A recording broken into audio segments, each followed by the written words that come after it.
Buenas noches, soy Percy Vilches Salvatierra. Este es el episodio de los lunes de Libertad Bajo Palabra. Vamos a conversar esta noche con Herbert Mujica, que es un reconocido periodista y un investigador, director del portal señaldealerta.p. Bienvenido, Herbert. Buenas noches, Percy. Muchas gracias por la invitación. A la orden. ¿Qué escenario de fantasía y de terror que no acaba nunca lo que es la política peruana?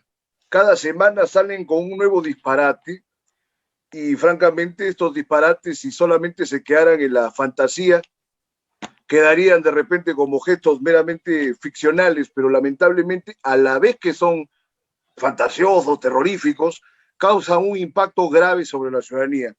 Son prácticamente atentados contra la ciudadanía, como hoy día que en el Congreso han determinado que no se va a proceder con la devolución del 100% de los aportes de los que han sido contribuyentes de las AFPs. Luego han determinado también, han aprobado una segunda moción de vacancia en contra del presidente Vizcarra por los hechos que se han venido exponiendo en el curso de la última semana, porque ya son bastante graves. ¿Qué impresión tienes sobre este escenario que acabo de escribir, Herbert? A mí me da la impresión que hay una ecuación siniestra. La producción de disparates, como dices tú, y que me parece generoso, va en proporción directamente a la calidad de los integrantes que las producen. Y entonces, si nosotros hacemos una revista, vamos a concluir, lamentablemente para el país, que hay una serie de personas que no reúnen las condiciones intelectuales, políticas, académicas, de honestidad acrisolada, que pudieran emitir textos o que pudieran emitir o mostrar actitudes que propendieran a construir una república, a afincar una democracia. Por el contrario, tenemos a unos amigos, por decir y usar arbitrariamente el término, que lo único que se dedican es a escarbar, a echar lodo y con ventilador y a ensuciar todas las iniciativas posibles. De manera que estamos viendo un espectáculo más o menos tribal, en que pandillas se disputan la carroña, el país no avanza, está desconcertado, ya lo dijo hace mucho tiempo un individuo que no ha sido sancionado por la historia del caso de Pirola, país de desconcertada gente. Y eso está mal.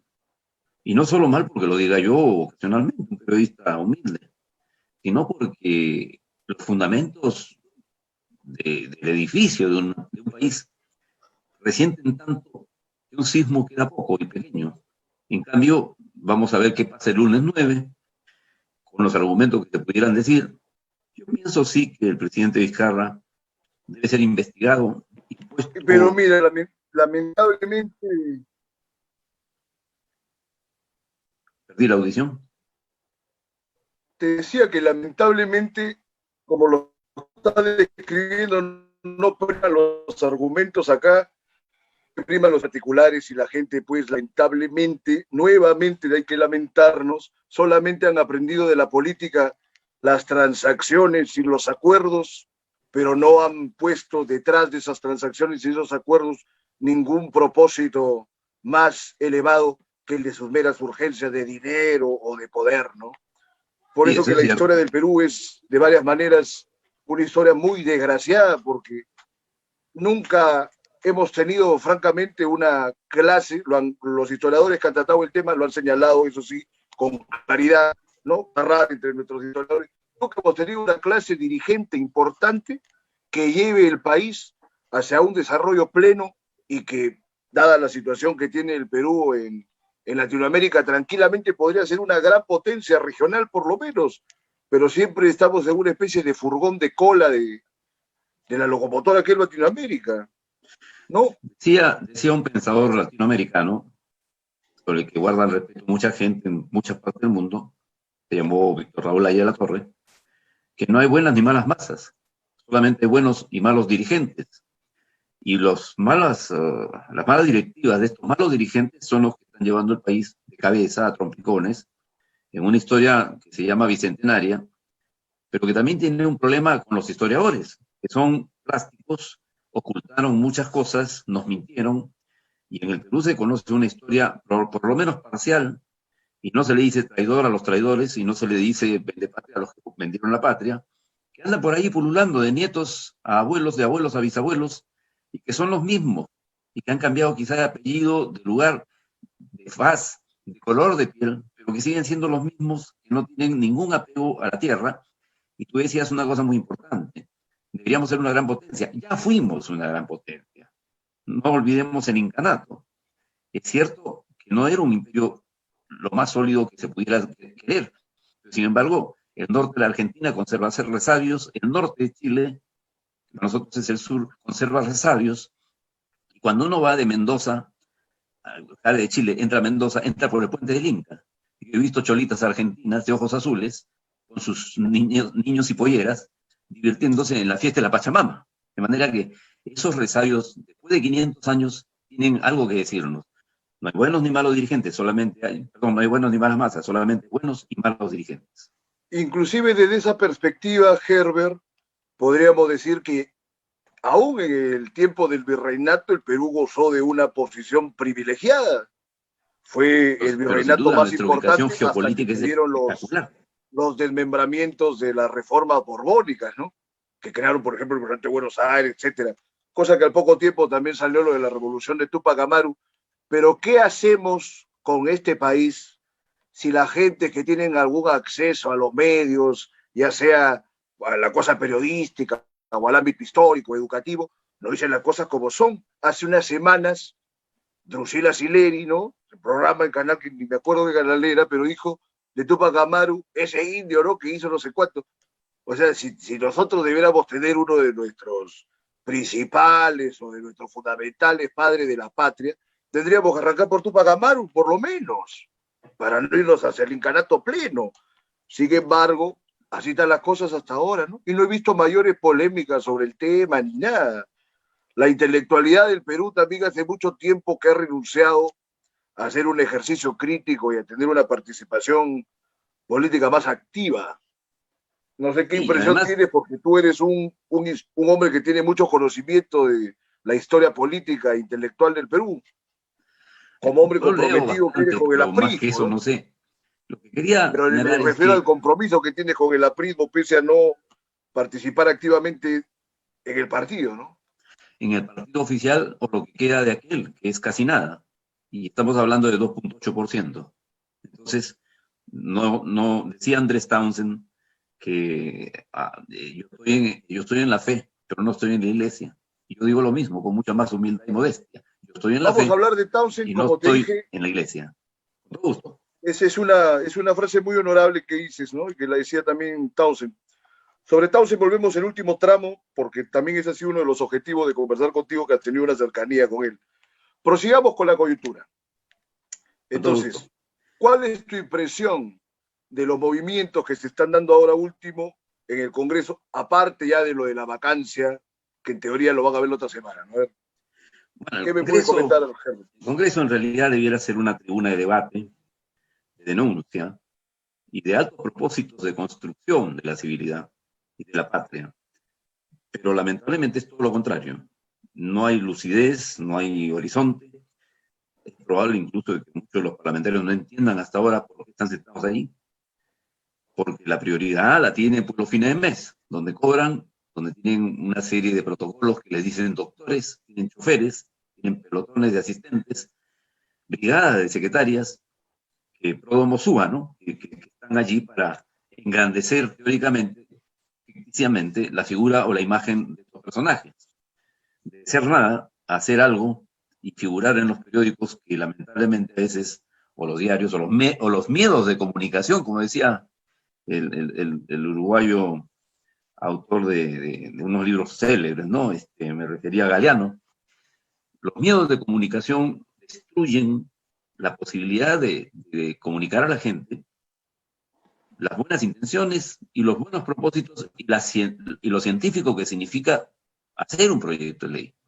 En el Perú somos inmediatistas y este Congreso peca de inmediatista, efímero, incapaz de entender la misión que se les ha encomendado a través del voto popular, pero la mediocridad es una constante. Cuando hay un país que tiene esta negrura, esta grisura, en su componente político, es obvio que no podemos esperar que haya lampos iluminadores de un gran horizonte. Al contrario, estamos en una inmediatez cortoplacista, dicen los economistas, y que eso retrasa y estanca o estagna, como decían en castellano antiguo, estagna la posibilidad de un desarrollo libre, justo y culto, y una posibilidad y una andadura de camino a un horizonte y futuro. En lugar de ir hacia adelante, yo tengo la impresión de que nos caemos a cada paso y ponemos cortapisas a cuanto se pueda. A la propia cortapisa se la pone cortapisas. Y eso es lo que está pasando con el Congreso. Se muerden a sí mismos todo el tiempo.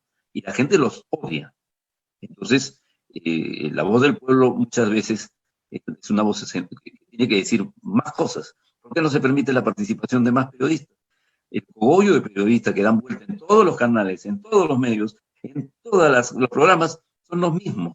Francamente, yo te diría, con el aprecio que tengo por algunos, muy pocos de ellos, que me tienen harto. Y tienen harto a gente que tampoco entiende gran cosa de lo que dicen.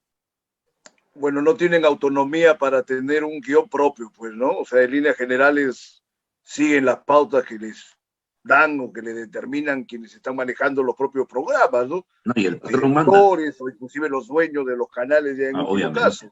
Así es. Mira, vamos a atender a ver este tema de los medios, porque ciertamente los medios han jugado una participación bien relevante en ser complacientes con el actual presidente. Pero ahora último ha dado mucho que hablar Alfredo Barnechea, que ha llegado al programa de Mávila Huertas, y ha habido algunos momentos que, digamos, la ha vapuleado algunos minutos, no tantos como dicen los que editan los videos, suben 2 o 3 minutitos a YouTube o a Facebook y dicen, el hombre ha sido un pleno vencedor de esta contienda conversacional que ha tenido con Mávila Huertas. Yo he visto la entrevista completa y no me ha parecido. Ahora, Mávila Huertas, pese a que Barnechea muy bien se sabe defender, ha sido pues bastante, ha querido ser prepotente, ¿no? La onda es que Barnechea no se ha dejado y además le ha dicho claramente lo que estamos conversando ahora, ¿no? O sea, que los medios tienen una participación, se fue contra el canal. A lo que yo voy es de que no se merece, digamos, un encomio, un elogio Barnechea por ello, porque ¿quién dice que Barnechea actúa de esa forma? Porque ha tenido de alguna manera también el aval de los dueños del canal, o hasta puede que sea amigo de los dueños del canal. Lo digo en relación a los telespectadores que pueden equivocarse y digan, no, Barnechea es un hombre que francamente tiene el carácter para luchar por el pueblo. Me parece una mentira. A ver, ¿qué me puedes comentar sobre esta circunstancia dicotómica que te estoy presentando? No, yo creo que, a ver, arriesgándome a parecer injusto o no equilibrado, que Alfredo es un hombre de cuya cultura no podemos dudar, es un hombre de gran versación, es un periodista antiguo, un hombre de medios, y que ciertamente contestó. Y en algunos momentos estoy casi seguro que dio alguna claridad a la oscuridad que quería plantear Mávila Huertas, o en todo caso a lo intrincado de la coyuntura en ese momento, y que recibió y dio. Ahora, que sea un hombre que conecte con el pueblo, salvo que repita las circunstancias electorales de la vez pasada, cuando empezó a hablar del petróleo, empezó a hablar de la energía, empezó a hablar de camisea, El gas, sí. empezó a hablar de la petroquímica. Temas fundamentales que, por supuesto, el Congreso no tiene la más mínima idea, ¿no? Porque el Congreso se discute cualquier tontería, pero no se discuten los temas fundamentales de la agenda de energética y productiva. Tienen que ver, pero es que nuestros técnicos están ocultos o encadenados o no los dejan salir o no les publican nada, pero lo cierto es que estos temas no se discuten. Como no se discute el tema gravísimo que tenemos de una inequidad comercial con la aeronavegación con Chile, que yo denuncié hace algunos años en la televisión, y que por supuesto desde entonces se me cerraron los canales, y como criticaba al gobierno que lo dio, que fue el gobierno de Alan García, y estaba vivo, porque ahora muchos son anti-alanistas furiosos, pero Alan García ya no está. Entonces es muy fácil atacarlo. Y cuando estaba vivo yo he hecho una serie de artículos denunciando coyunturas que no fueron vistas por la frivolidad con que se tratan los temas políticos en el Perú. Entonces, me parece que si eso hace Alfredo o lo hacen los otros candidatos, enhorabuena, porque de lo que se trata es de colocar una vitrina, y en esa vitrina una serie de temas grandes que el Perú necesita discutir, el tema de la educación, la teleeducación a distancia. En Europa, lo que yo leí esta mañana muy temprano, es que de antier a ayer hay 30.000 nuevos casos de COVID en Italia. Y unos salvajes, que no Han tienen otro dictado un nombre, confinamiento en Inglaterra, en sí, Francia. cómo no, pero unos Se han salvajes activado han de una salido a manera bien. marchar contra eso. Entonces, ya ese es el extremo, ¿no? Es el exceso de la estupidez sublimada, porque podrán ser europeos, podrán ser de otra raza, podrán ser lo que quieran, pero no dejan de ser tan estúpidos como en América Latina. Y yo ruego mil perdones por decir así, de este modo, las No, la palabras, ¿no? inteligencia Estúpidos. es No hay otra. universal, la estupidez es universal, no discrimina. Más bien que prolifera demasiado ahora, casi sin tener países en los que no haya una participación de los mismos en política, ¿no? El caso ¿No? de los Estados Unidos, que Uy, Trump es un puede ser tema. millonario y todo lo que tú quieras, pero imagínate en una reunión así, digamos, de fantasía, que estuviera George Washington, Lincoln, ¿no? Los autores del Federalista. ¿Qué tiene que ver Trump con esa gente? No, por A favor, veces uno nada, arranca por un nada, poco nada, nada, nada. de Trump fantasía histórica. ha dicho hace pocas horas que él imagina cómo podría ser magullar el cuerpo débil de Biden. O sea, es un hombre que tiene una mentalidad de loco. Y estas cosas, lo que Eh, me parece más loco que Trump o que cualquier norteamericano, es que en el Perú hayan unos individuos que celebran supuestamente la superioridad de Trump y se olvidan que Trump es racista, es anti-latino. Yo no sé cómo se puede ser tan dispararse a los pies, ¿no? Hay gente que en las redes dicen barbaridad y media y son profundamente ignorantes porque ni siquiera entienden inglés y lo que se dice de los comentarios más importantes de la prensa norteamericana. yo, digamos, en la deducción básica de esas circunstancias que padecen de una alienación extrema, ¿no? En primer lugar, son gente muy alienada, Oh, indudablemente. Pero bueno, las elecciones de Estados Unidos también están a puerta de realizarse. Y lo que tú estabas comentando del carácter de Trump, como que es un personaje que raya casi la demencia, bueno, de alguna manera también los Estados Unidos ha sido uno de los países que han realizado actos más demenciales también en el curso ya del siglo XX, ¿no? Y no solo por bueno, sus atrocidades en guerras, así sino por es. cosas que ya no se han debido a un cálculo bien establecido, ¿no? Por ejemplo, ¿qué tenían que ir a meterse a Vietnam? Que la mayoría de Preguntémosle a gente Kennedy. ya familiarizado con Vietnam por tantas películas y todo, pero cometieron un gravísimo error de desplazarse hasta ahí y, bueno, y en adelante igual. O sea, hace bastante tiempo que no tienen una buena dirección en los Estados Unidos. No es sorpresa que esté dejando de ser la potencia hegemónica que fue en otros tiempos, ¿no? De todos modos, sigue siendo una gran potencia, ¿no? Y que la tenemos nosotros al norte y nosotros somos para ellos el patio trasero. Recordemos además que quien mete a Estados Unidos en la guerra de Vietnam por instigación de Eisenhower es Kennedy. Kennedy, el presidente Camelot, el presidente con una mujer hermosa, unos hijos hermosos, y sobre el cual se hizo una leyenda y que terminó trágicamente un 21 de noviembre en Dallas, el año 63. Pero esa es parte de la historia que no se ha contado bien en América Latina, porque se le enmascaró con la Alianza para el Progreso, una OEA que Kennedy recién envió el comenzaba. mayor número de tropas a Vietnam que ninguno de los otros presidentes que estuvieron en este conflicto. Sí, claro, cómo no, y se metieron a Panamá y se metieron a donde han podido. Y se han metido a través de las concesiones aeroportuarias que se les han dado en Colombia, por ejemplo, donde hay más de 8.000, 10.000 millones de dólares. Y en el Perú tienen bases. Así que no nos extrañe la intromisión de los norteamericanos en esta vida nuestra. Claro, pero lamentablemente, otra vez, ¿no?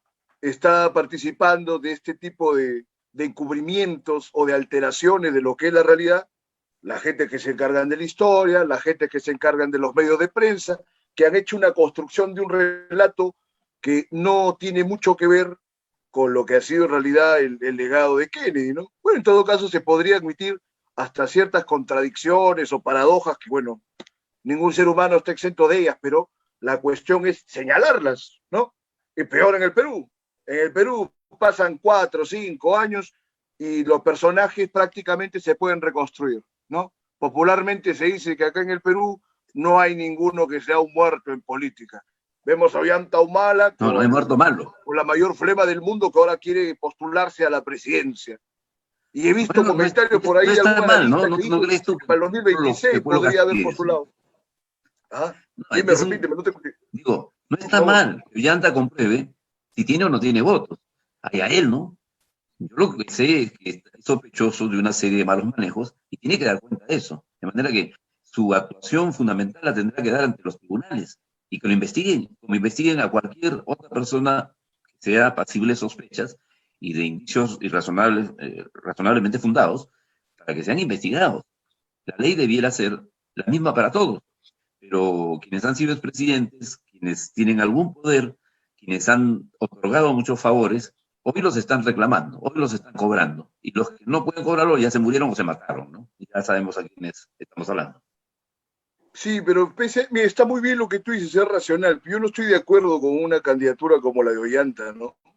Ya una persona que ha demostrado una ineptitud tan grande y que además está presuntamente involucrado en actos delictivos, ¿no? No debiera tener la cara para postular. Ahora, claro, que la gente le puede repudiar, pero por ahí que va, puede meterse hasta algunos congresistas. El electorado peruano a veces también raya en la demencia. Y vaya a ser que ahora sí se quiera asegurar de tener una participación en el Congreso, porque se ha dado cuenta que fue su gran equívoco de las elecciones de 2016, salirse de la contienda por el Congreso. Todo para no darle mayor poder a Urresti, ¿no? Que igual se la sigue buscando, igual sigue concertando y trata de llegar al poder como otro montón de gentes que no tienen ninguna condición, ¿no? ¿Qué clase de gente puede otorgarle su favor a un personaje como Urresti, a un personaje como Julio Guzmán, que no solamente no tienen competencia, sino que además no tienen ninguna forma de carácter? Piensa que el señor Urresti ha sido un general, ¿no? Y además que son personajes que están involucrados hasta en crímenes contra los derechos humanos, en teoría, aunque claro que eso es algo que comparten gran cantidad de personas que han asumido la presidencia de la República, porque cuando Capitán Carlos. postulaba a Ollanta se develaba aquí, ¿qué cosa era eso del Capitán Carlos? A la gente no le importó. Mira, es interesante señalar eso. ¿Qué cosa pasa con el peruano promedio que se lanza a apoyar a esta gente pese a sus antecedentes? Mucha Bueno, pero buena hay una fe. tradición reeleccionista en el Perú, ¿no es cierto? También.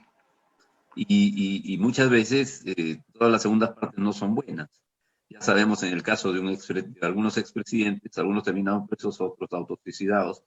Pero quizás convenga decir lo siguiente, ¿no? Que es más importante que esta supuesta mala actitud o mala o torpeza del pueblo peruano convenga que aquellos que estamos en el deber de informar, porque ese es nuestro cometido fundamental, informar para que el ciudadano tenga conocimiento y herramientas con que analizar, es contar las verdades, ¿no? Porque hay que romper el pacto infame y tácito de hablar a media voz, como decía González Prada. González Prada, Es decir la verdad, ¿no? Y hay muchas mentiras. El Perú es un edificio impresionante construido sobre mentiras.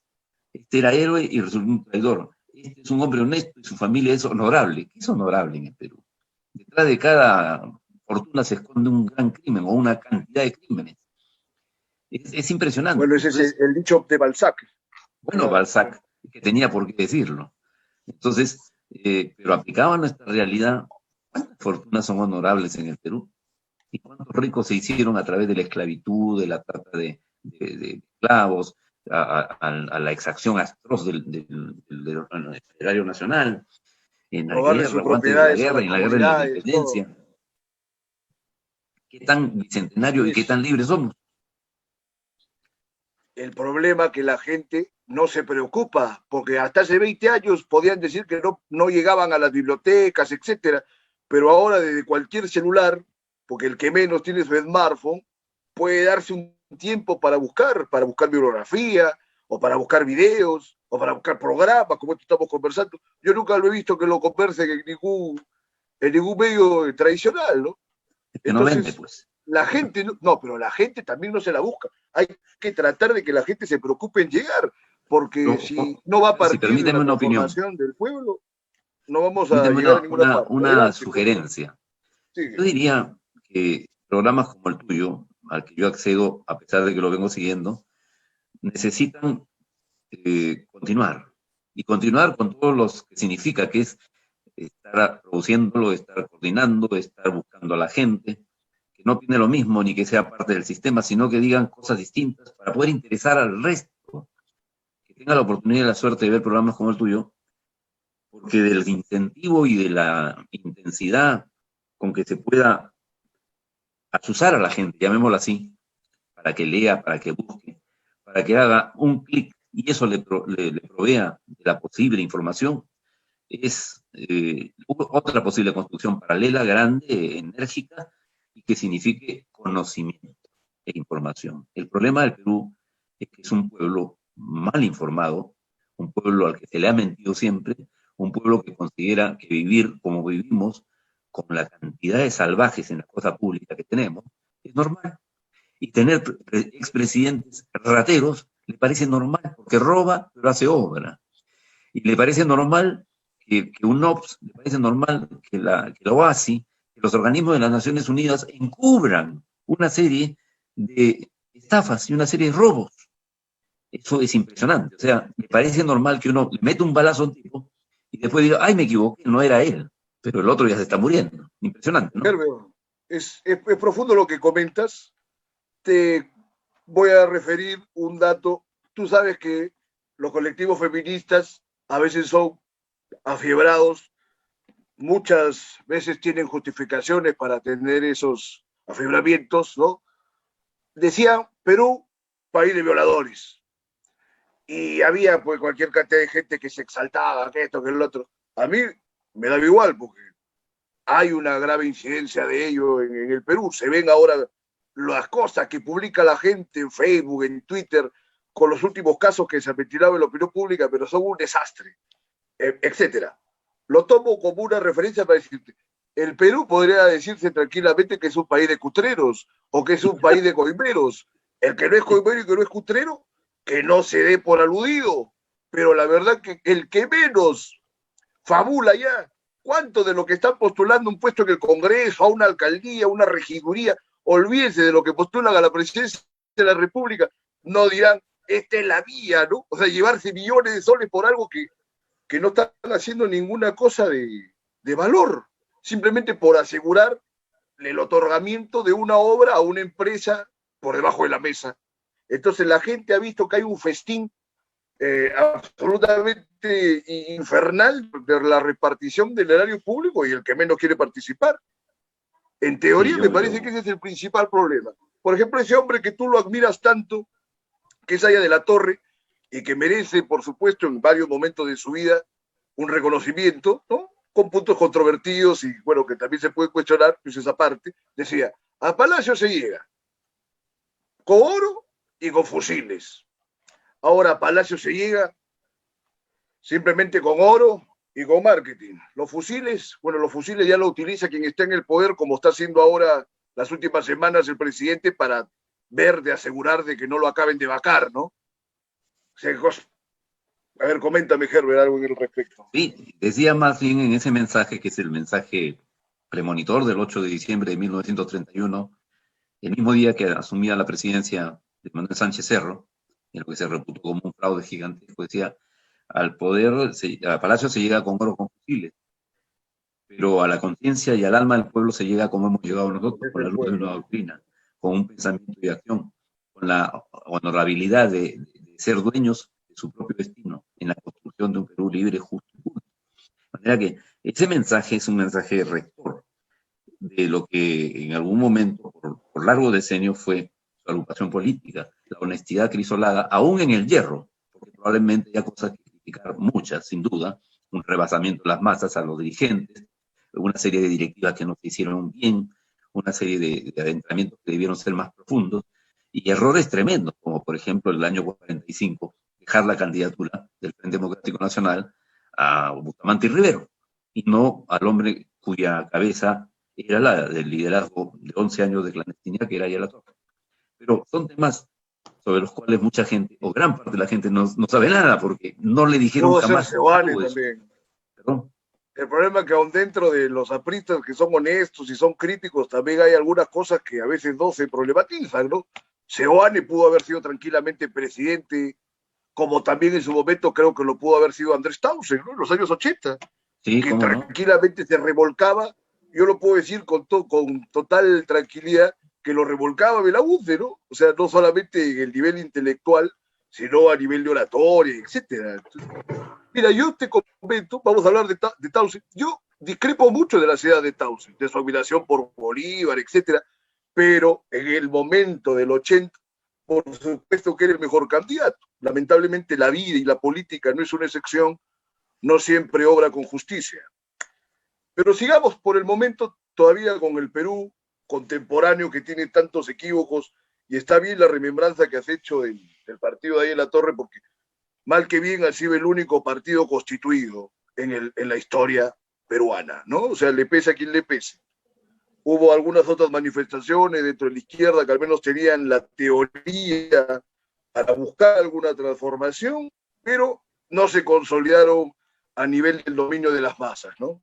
Es bien estudiado que las masas prácticamente las en su momento el aprismo, brevemente el sanchecerrismo y luego han perdido toda dirección. Entonces te decía, retomando a la actualidad,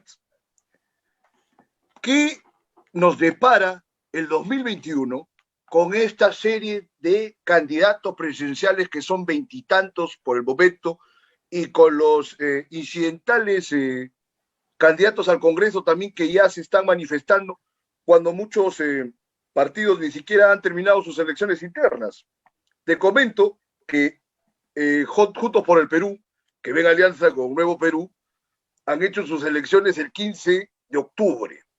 Los resultados se han expuesto hace poco cuando han enviado ya las listas de cuáles son sus candidatos, ¿no? Entonces se ha dado una inversión de la gente que han tenido mayor votación, han aparecido en puestos que no le corresponden y se ha señalado a gente con una votación muy baja entre los primeros puestos. Los telespectadores pueden ir a buscar los resultados de estas elecciones internas de Juntos por el Perú y se van a hallar con esta sorpresa. Algunos van a decir que, por supuesto, las comisiones de los partidos tienen la posibilidad de determinar a dedo hasta un porcentaje de ellos, pero por lo menos que no sean los que están participando de las elecciones internas, porque aún cuando tuviesen esa disponibilidad de señalar a dedo a algunos personajes invitados o lo que sea, que hayan participado en las elecciones internas y que ellos lo desconozcan señalando a dedo en un puesto que no es meritorio, es un atentado contra sus votantes, contra sus militantes. Y a veces la izquierda dice que ellos van a traer cambio. ¿Qué cambio? A ver, por favor, coméntanos, Herbert, tu percepción. A mí me parece, como hemos definido un grupo de personas agrupadas en un comando político, hay una voluntad de fraude marcada.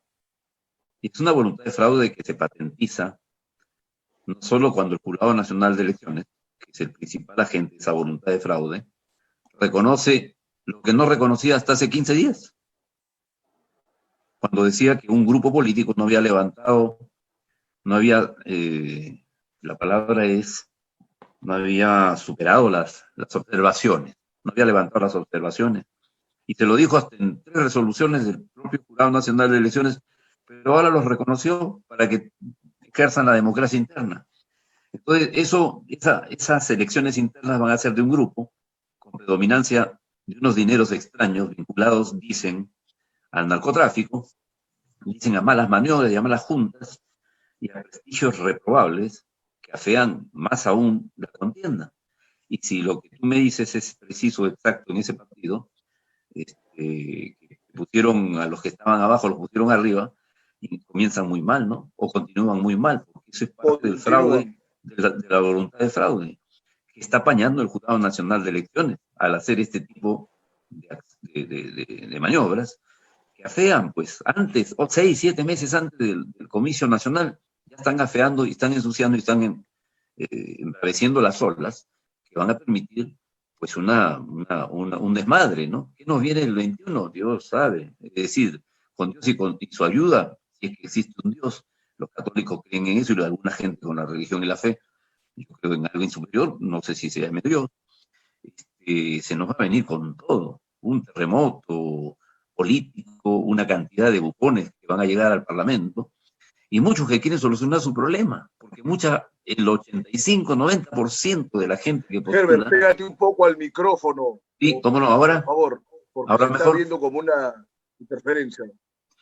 ok, Y un poquito digo, mejor, sí, se me ahora está estaba yendo mejor, todo el mensaje último que estaba diciendo. decía, Pégate entonces, para que no haya más interferencia. Muy bien, bueno, Herbert. sí, decía pues que la voluntad de fraude es manejada y empujada por el Instituto, por el Jurado Nacional de Elecciones, que es el ente oficial, que otorga Ave Marías a quienes no la merecen y a quienes ellos mismos, mediante resoluciones, se las habían quitado. Y si esto ocurre en los partidos, imitando viejas prácticas, que son una aberración, Mira, es si una empezamos a barbaridad. hablar de cómo se manejan estos organismos, aparte que no acabamos nunca, podemos acabar de una manera no tan complaciente esta noche, porque la verdad que si no exponemos todas las pruebas de todo lo que se dice y de todo lo que el medio periodístico sabe y no se encarga de ocultar más, es verdaderamente, como te decía al inicio de esta conversación, una circunstancia que tiene que ver más con la fantasía y el terror, ¿no? Una cosa infernal, verdaderamente es infernal. Mafias hay en todos los organismos del Estado, hay mafias. La mafia Exacto, ¿no? ha cooptado, ha tomado por asalto al Estado, a los organismos de gobierno, a los ministerios. Es verdaderamente una situación que no se va a resolver solo porque a alguien se le ocurra cantarle que está contra la corrupción. Y es más, he visto a muchos sinvergüenzas que dicen que van a luchar contra la corrupción como si no toda la gente supiera la clase de corruptos que son. Impresionante, ¿no? Es impresionante y es una desgracia que no haya tiempo, ¿no? Para estar investigando y sacándole las pruebas a toda la gente de la clase de gente que son. Pero por lo menos en una situación de un debate público alguna cosa se podrá hacer y bueno, tenemos que hacer la batalla en ese sentido, ¿no? Así es. Pero te decía, estos candidatos, muy bien lo que tú señalas de las fuentes controvertidas, turbias que pueden tener los dineros que están financiándolos, que son casi todos los partidos, sino de ahora último, sino del origen de las fortunas que casualmente tú señalabas con el dicho de Balzac, que detrás de todas ellas se escondía un crimen o un gran delito, ¿no? Así es. Entonces te decía, ha pasado ahora que al pastor Lai se le han ocultado todas las cámaras de que ha cedido su partido a Forsyth. A Forsyth y a toda la gente que está detrás de Forsyth, que inclusive es un hombre que sin ningún mérito aparece hace tiempo como el primero de los candidatos, en teoría, según estas encuestadoras que presuntamente son fraudulentas, truchas, ¿no? Entonces, ¿qué cosa pasa con ese partido? ¿Cuál es tu impresión de que inclusive le han cambiado el nombre? No se sabe de qué manera de repente han hecho la compra del partido, no es que lo han cedido así nomás. Hay muchas cosas que problematizar porque no puede ser casualidad que un personaje con una gestión tan mediocre en un distrito tan pequeño como La Victoria dé el salto cualitativo a buscar la presidencia de la República. ¿Qué opina, Germán? Bueno, yo creo que ahí se produce la alquimia política. Y como sabemos, la alquimia era una fabulación de supuestos logros y que podía convertir el oro o el hierro en oro y El etcétera. plomo en oro. El plomo en oro. Entonces, lo que hay en el Perú es una alquimia política, porque probablemente el señor Forsyth tenga un gran mérito en pasar el 1,78 m, el 1,80 m. Yo le reconozco eso. Pero me encantaría verlo en una polémica, la más absolutamente simple, para que nos defina las características del Estado que pretende impulsar y que nos diga cómo va a ser el rol de las clases sociales y que nos diga cómo piensa o cree que puede solucionar los problemas fundamentales de trabajo, salud y educación.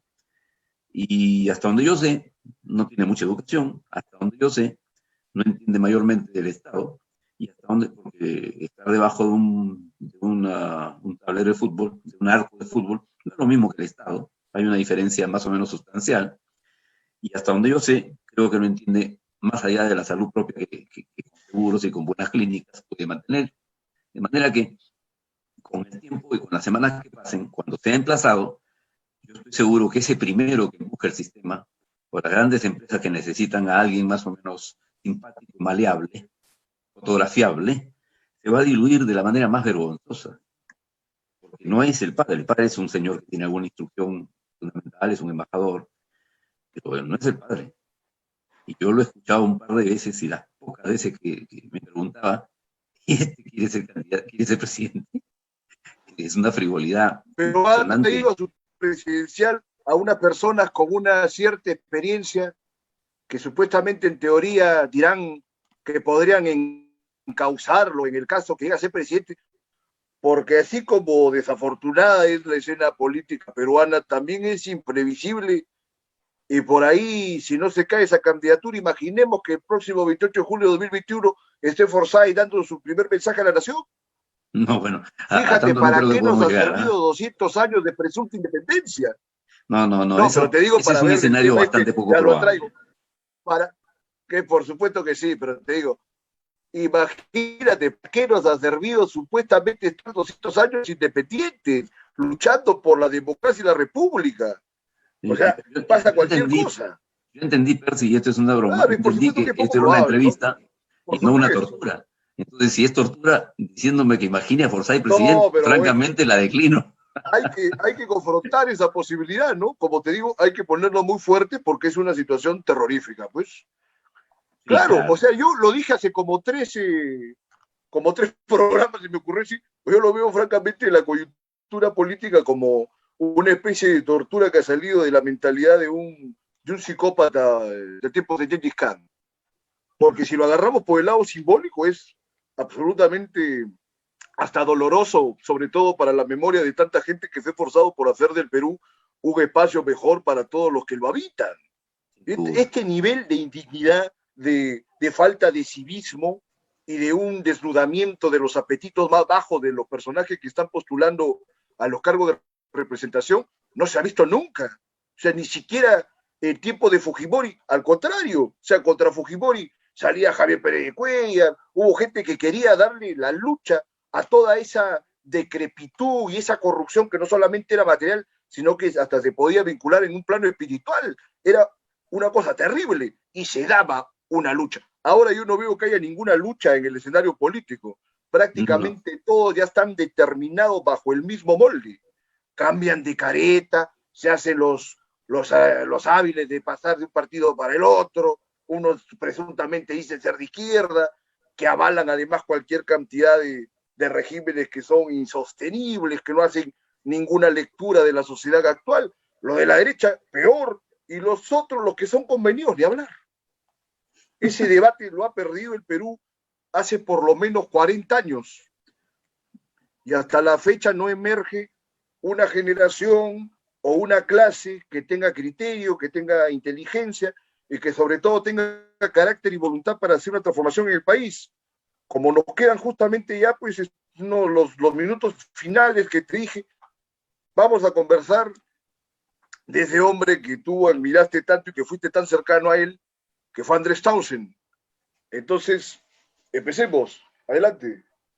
Bueno, yo estuve muy cerca en un puesto de secretario, ¿no? De Andrés Townsend, Escurra, y aprendí muchísimo de él, ¿no? Que él tuvo la fraternidad de aguantarme porque era muy joven, probablemente muchos errores, pero sobre todo aprendí algunas, entre otras cosas, la palabra decencia en la cosa política.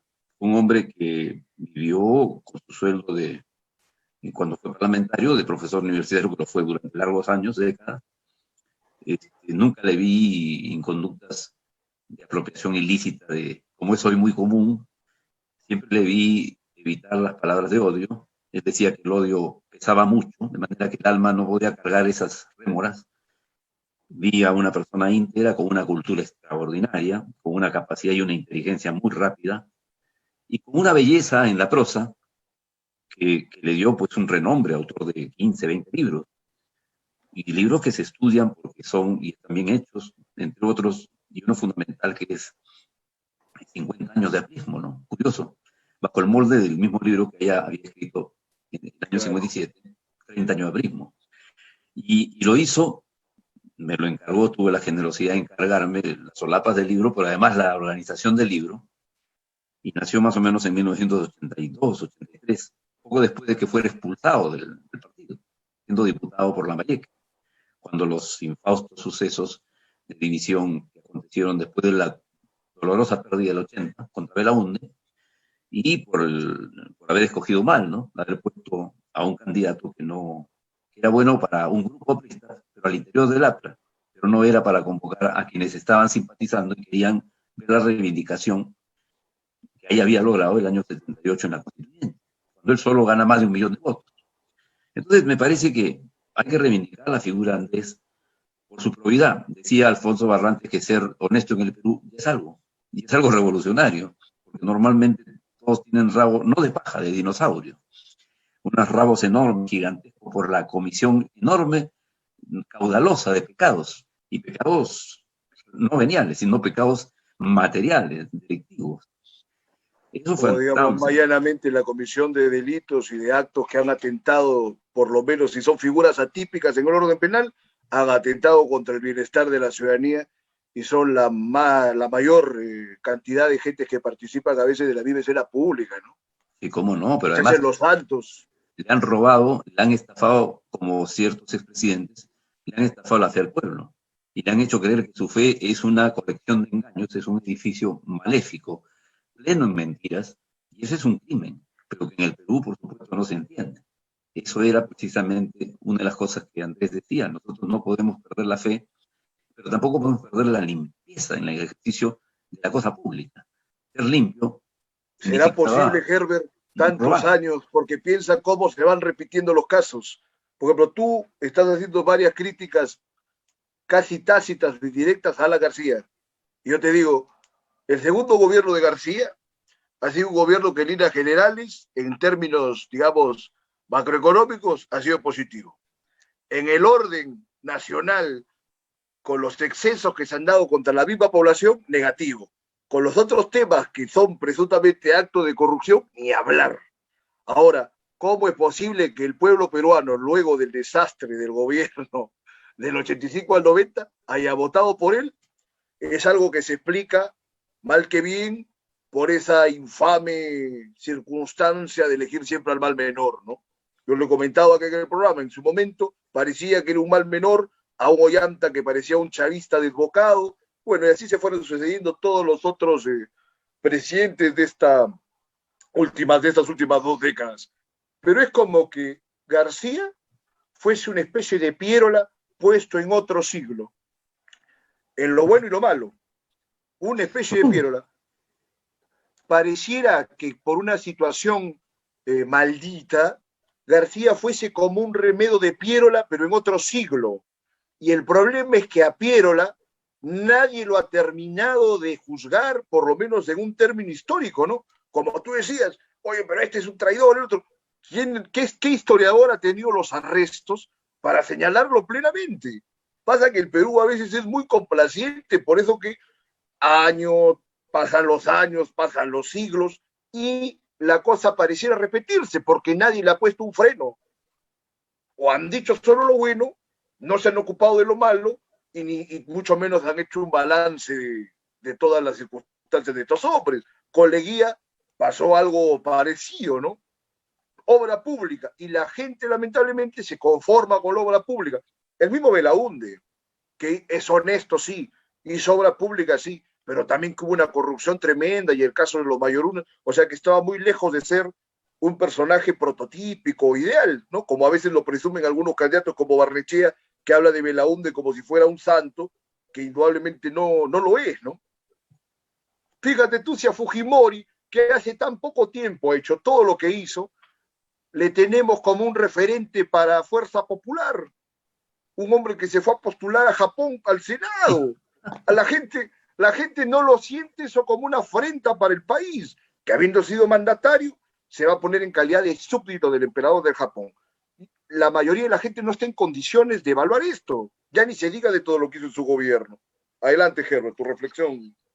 Como no, yo quería reivindicar que sí, García tenía esta fijación con Piérola, pero yo creo que no estaba del todo desencaminado, porque además Piérola, a mi juicio, fue un traidor. Y Alan García precisamente traiciona la voluntad del pueblo aprista en una convención de octubre de 1979, cuando se tenía que elegir al candidato presidencial. Y él coloca a Armando Villanueva.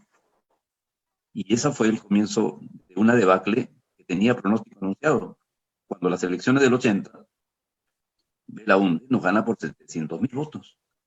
Y el candidato natural hacia afuera y con la posibilidad de ganar adhesiones, no estrictamente partidarias, sino de ciudadanía, era Andrés Townsend. Entonces, Claro, sí. esa es una parte que tampoco se ha estudiado del todo, es decir, casi no se ha estudiado porque hay que sombrear las culpas ajenas y ahora se pretende hacer una fábula del suicidio, ¿no? Pero bueno, esa es harina de otro costal. Estábamos hablando de Andrés Townsend. Sobre eso Quizá habría que convenga agarrar un programa entonces, entero. Pero he visto yo particularmente algunos videos de Townsend en los años 80 manifestando de propia voz cómo fue que le fraguaron así es, el dijo, robo y de esas nunca, elecciones nunca fue y que se desmentido. lo había confesado el mismo García, según el Así testimonio es, de García se Townsend, lo dijo, ¿no? García se lo dijo, yo estuve ahí, García se lo dijo, y nunca desmintió. De manera que esa imagen impostada luego de honestidad o de popularidad o de seguir la escuela, probablemente de Ayala Torre, a mí el propio Ayala Torre me dijo un día sobre Alan García, este tipo es raro, se esconde las cosas. Y entonces dirigía a Correo Aprista. Entonces, Claro.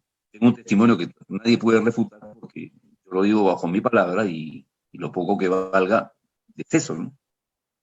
Pero en efecto. Entonces, volviendo al tema, y yo no sé, creo que tenemos límite de tiempo, de Andrés Townsend es una persona ejemplar. Fue capaz de convertir la desgracia a la que se le sometió, expulsado del partido, obliterado de las listas oficiales, a pesar de todo el continente intelectual que tenía y el prestigio intelectual y el prestigio político, porque era un hombre que pensaba, y Claro. pensaba en términos de una creación intelectual muy potente. Y yo lo he visto hablar en una asamblea llena de políticos de todo el mundo en Sevilla, y la gente, al término de sus 25 minutos de charla, de conferencia, de pie, aplaudiendo a un peruano, lo cual no ocurre todos los días. Tuvo Y en una además era un hombre que participación tenía el activa ejercicio de la palabra en el fácil. término de las relaciones internacionales. Sería interesante Sí, sí, mencionarlo sí. porque él fue uno de los pioneros en la creación del Parlamento Andino, ¿cierto? Latinoamericano, latinoamericano. Latinoamericano, ¿no? Parlamento Así es, latinoamericano. así es. Pero ya estaban en Entonces, la onda de la integración sí, antes de claro, los años 60. justamente es el quinto punto, ¿no? El punto, uno de los puntos del plan máximo del APRA, que es por la unidad económica y política de América Latina.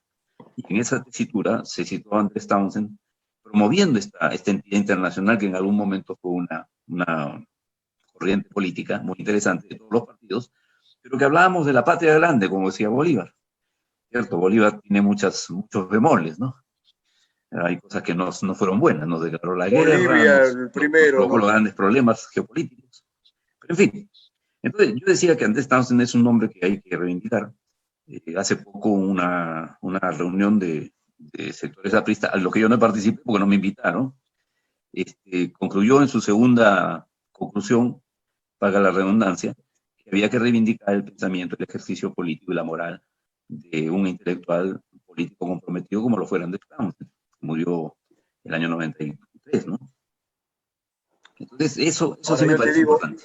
ahora en la actualidad, ¿qué político de los que están ahorita, digamos, en pugna electoral, que pudiese conversarse 15 minutos con un personaje como Townsend?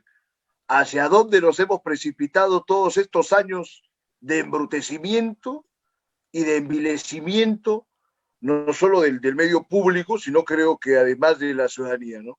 Porque al no tener referentes ni representantes que digan las cosas como son y como deben ser, se han desbandado de una manera que no hay un episodio en la historia del Perú que se haya visto tan sacudido por la ignominia y trágicamente no existe en este momento gente como González Prada que diga más bien que debiésemos señalar con un sello de esta indeleble ignominia en la frente de todos esos canallas, ¿no? Bueno, la canalla hay Herbert, que ha sido muy perseguirla. interesante poder compartir contigo todos estos temas.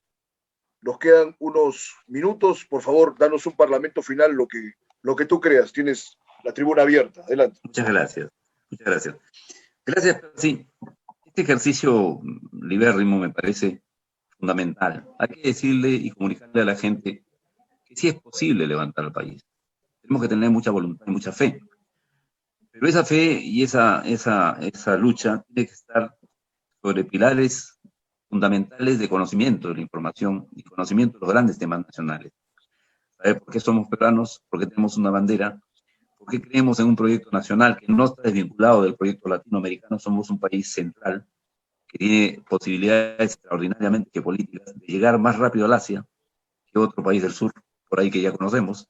De manera que hay que poner el acento en todo eso, pero también cuidar nuestros cielos, cuidar nuestro dominio marítimo.